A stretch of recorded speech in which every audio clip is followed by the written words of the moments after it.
So for our second assignment, we had to interview a digital immigrant and find out the differences they see between interpersonal communication then and communication now, and the effects they've seen on the life that we live today. So for my interview, I interviewed my mom and asked her some basic questions having to do with interpersonal communication and culture and the differences she sees with all these things. So for interpersonal communication, what changes she's seen is from now, where we live in a society where we have texting and email and the TV and internet to get all this information. When she was my age, she had to rely on the telephone or letters or just going to the person's house to see them.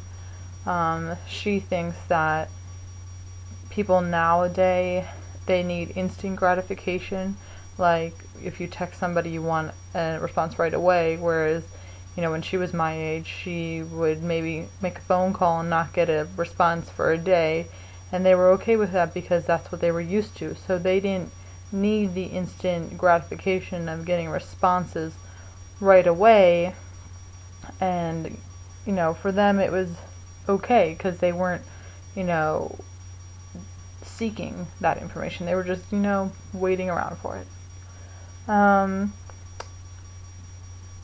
How the differences she sees in how we access media now.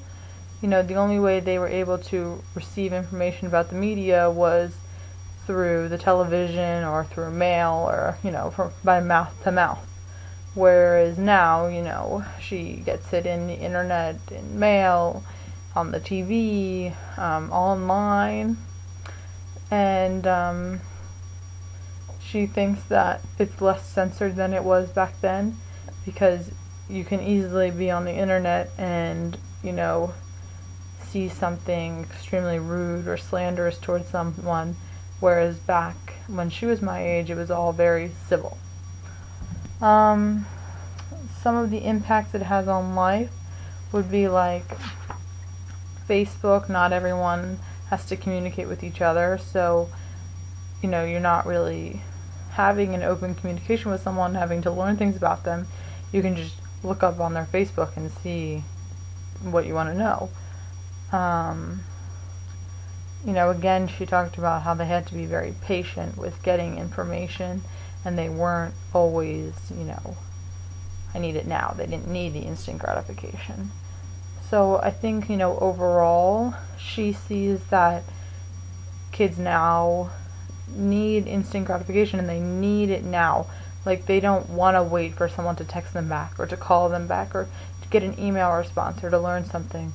Whereas they were okay with that because that's how they were brought up. So that's all. Thank you very much.